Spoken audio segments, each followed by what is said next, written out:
प्रत्येक मूल हे अचीवरच असणार आहे असं नाही की त्यांनी अगदी काहीतरी मोठं क्षितिजच गाठायला पाहिजे अचीवनेससाठी, असं नाही आहे. छोट्या छोट्या गोष्टींमध्ये सुद्धा मुलं अचीवर्स होऊ शकतात. हे जेव्हा आपण जाणतो ना तेव्हा आपलं पालकत्व सक्सेसफुल होतं. डॉक्टर नियती चितालिया आयुर्वेदिक चिकित्सक म्हणून अनेक वर्ष कार्यरत आहेत. जॉर्जिया टेक युनिव्हर्सिटीमध्ये मेकॅनिक्स ऑफ रोबोटिक्सवर यश चितालिया त्यांचा मुलगा सध्या PhD करतोय. मुंबईत असतानाच तो इलेक्ट्रॉनिक्समध्ये BE झाला. डॉक्टर नियती या यशच्या आई आणि मार्गदर्शकही. यशसारखंच इतर अनेक लहान मुलांसोबत त्या मार्गदर्शक म्हणून जोडल्या गेलेत. त्यांच्या अनुभवातून शिकूया पालकनीती. पालकनीतीचा पहिला धडा. नमस्कार. सगळ्यांचा अतिशय कुतूहलाचा विषय असतो पेरेंटिंग. आणि काही विषय असे असतात की जे थिअरिटिकल असतात आणि काही विषय असे असतात की जे आपण थिअरीमध्ये वाचायचे असतात, पण ते रोजच्या आयुष्यामध्ये प्रॅक्टिकली त्याचा अवलंब करायचा असतो. आणि ते खूप कठीण असतं नाही का, कारण आपण वाचतो एक पण आपला अनुभव कधी कधी वेगळा होऊ शकतो. कोणीतरी सांगितलेलं असतं की मुलं असं बोलतात, मुलं असं प्रश्न विचारतात, पण आपलं मूल काहीतरी वेगळंच प्रश्न विचारतं. मग अशा वेळी आपण काय उत्तर द्यायचं, काय बोलायचं, हा एक मोठा प्रश्न आज सगळ्या पालकांच्या समोर झालेला आहे. मुख्य मुद्दा असा आहे की हा प्रश्न का झालेला आहे, तर तुझं मूल काय करतं आणि माझं मूल काय करत नाही किंवा काय कमी करतं, हा जो कंपॅरिझनचा जो एक मुद्दा आहे ना, तो आजकाल खूप लोकांमध्ये अतिशय प्रचलित झालेला आहे. प्रत्येक व्यक्ती ह्याच्यासाठीच जणू काही झटतंय की माझ्या मुलात म्हणजे माझं मूल हे माझं गोल्ड मेडल आहे, ते गोल्ड मेडल मला काही झालं तरी मिळवायचंच आहे. म्हणजे इतरांचं मूल काय करो काय न करो ह्याच्याशी संबंध न ठेवण्यापेक्षा ते मूल काय करतंय आणि माझं मूल त्याच्यापेक्षा चांगलं कसं. स्वतःच्या मुलांची तुलना इतर मुलांशी करू नका. पालकत्व नेहमी चांगलंच असतं, कारण पालक जे असतात ते आपल्या मुलासाठी किंवा मुलीसाठी कधीही वाईट असं इच्छिणारच नाही. म्हणजे जरी ही कॉम्पिटिशन असेल की त्याचं मूल चांगलं नाही आणि माझं मूल चांगलं व्हायला पाहिजे, तरीसुद्धा ते मुलाच्या हिताच्या दृष्टीनेच जे काही असतो मार्ग तो अवलंबलेला असतो. पण मग तो हिताचा आपल्या दृष्टीने हिताचा, पण त्या लहान ते पाल्य जे आहे त्याच्या दृष्टीने तो हिताचाच असेल असं नाही. म्हणून आपण मार्ग असा बघायचा आहे की आपलं जे बाळ आहे त्याला सुटेबल, त्याला जे आवडेल ते असं जर आपण केलं तर आपलं पालकत्व खूप सोपं जातं आणि असं वाटत नाही की खूप मोठं आपण काहीतरी केलं आहे. मुलांची आवड समजून घेऊन तसं मार्गदर्शन करा. माझा जो जोर आहे ना तो प्रॅक्टिकलवर जोर असतो. तुम्ही जेव्हा लीड बाय एक्झाम्पल करता की तुम्हीच स्वतः तसं वागता, तेव्हा ते मूल आपसूक तसं वागायला लागतं. त्याला वेगळं तुम्हाला सांगायला लागत नाही. स्टीफन कवी म्हणून जो लेखक आहे ज्यांनी 7 habits of highly effective people लिहिलं आहे, त्यांनी त्याच्यात अगदी खास नमूद केलं आहे की तुम्ही 1000 वेळा मुलाला सांगा ते मूल ऐकणार नाही, पण तुम्ही ते करत राहात तुम्ही त्या मुलाच्या समोर, तर ते मूल त्याप्रमाणेच करायला लागेल. त्याला वेगळं काही करायची गरजच लागणार नाही.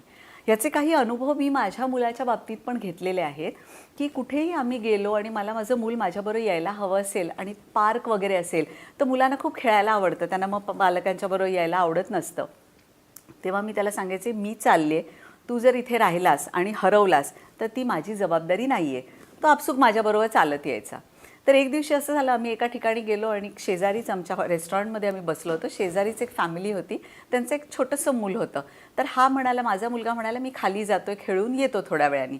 तर त्यांनी ते ऐकलं आणि म्हणाले दादा तू जातोयस तर ह्या छोट्याला पण घेऊन जा, तू वरती येशील तेव्हा त्या मुलाला घेऊन ये.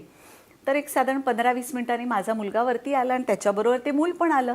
मी म्हटलं अरे बरं रे, ते मूल तुझं ऐकून तुझ्याबरोबर आलं, त्याला खेळायचं नव्हतं का पार्कमध्ये, नाही तर मुलं साधारण हट्ट करतात. तर म्हणजे मी त्या मुलाला म्हटलं हे बघ तू जर हरवलास तुझी जबाबदारी आहे, माझी काही जबाबदारी नाही, मी वरती चाललो. त्याबरोबर ते मूल माझ्याबरोबर चालत आलं. हे जेव्हा मी ऐकलं ते मी माझ्या मुलाला हे शिकवलं नव्हतं, पण माझ्या तोंडून सारखं सारखं ते आल्यामुळे त्याला एक स्वतःची एक जबाबदारी निर्माण झाली. लहान मुलं पटकन सगळं शिकतात. एखादी गोष्ट स्पंजसारखी टिपून घेतात. मुलांसमोर योग्य तेच वागा. 2 भाषा बोलणारे पालक एकत्र येतात तेव्हा ते इन्सिस्ट करतात की ते मूल एकच भाषा शिकेल. पण मी हे प्रयोग करून दाखवलेत अनेक पालकांमध्ये की जे 2 भाषा बोलणारे पालक असतात त्यांच्या मुलांची लहानपणापासून तुम्ही दोन्ही भाषा बोलायला लागलात तर ती मुलं सगळ्या भाषा तेवढ्याच चांगल्या आणि मस्त बोलतात. त्यांना काहीही प्रॉब्लेम येत नाही. पण पालकांना असं वाटत असते एक भाषा चांगली शिकू दे मग दुसरी होईल. मुलांचं तसं नसतं. मुलं कम्प्युटर ब्रेन्स असतात किंवा स्पंज असतो स्पंज, तशी ती मुलं असतात. त्यांचा ब्रेन आहे ना इतका ॲक्टिव्ह असतो की तुम्ही काहीही सांगा तो सोक करतो. त्यामुळे भाषा शिकणं हे मुलांच्या बाबतीत इतकं सोपं जातं.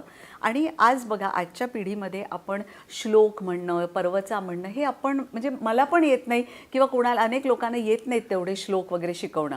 पण जर आपण भाषा शिकवल्या ना तर जे श्लोक म्हणून किंवा पाठांतर करून जे आपल्या अगोदरच्या पिढीमध्ये एक एक्सलन्स होतं ब्रेनचं किंवा ब्रेन डेव्हलप व्हायचा ते हे ह्या भाषांमधनं येतं. मग हिंदी पिक्चर बघताना त्यांना हिंदी बोलता येतं. आजूबाजूची लोकं जर कुठल्या दुसऱ्या भाषा बोलत असतील तर त्यांच्या पण भाषा त्यांना बोलायला द्याव्या. माझ्या ओळखीची एक मुलगी आहे, तिचे वडील मिलिटरीमध्ये होते आणि त्यांच्या त्या रेजिमेंटमध्ये 4 का 5 भाषा बोलणारी ती माणसं होती आणि ती लहान मुलगी त्या 4ही का 5ही भाषा एकदम अस्खलित आणि स्पष्ट बोलायची. आणि पुढे जाऊन त्याच्यामुळे ना ब्रेन तुमचा डेव्हलप चांगला होतो. हे बघा मुलांचा जो ब्रेन आहे ना तो फर्स्ट 3 इयर्समध्ये सगळ्यात जास्त डेव्हलप होतो. त्याला काय कळतंय, त्याला अजून नाही कळणार, त्याला नका शिकू असं बोलू नका. स्वतःच्या मुलाला ओळखा, त्याची आवड समजून घ्या. तुम्ही जेव्हा लीड बाय एक्झाम्पल करता की तुम्हीच स्वतः तसं वागता तेव्हा ते मूल आपसूक तसं वागायला लागतं. त्याला वेगळं तुम्हाला सांगायला लागत नाही. पालक नीती अध्याय 1. 1. स्वतःच्या मुलांची तुलना इतर मुलांशी करू नका. 2. मुलांची आवड समजून घेऊन तसं मार्गदर्शन करा. 3. लहान मुलं पटकन सगळं शिकतात. एखादी गोष्ट स्पंजसारखी टिपून घेतात. मुलांसमोर योग्य तेच वागा. 4. स्वतःच्या मुलाला ओळखा, त्याची आवड समजून घ्या.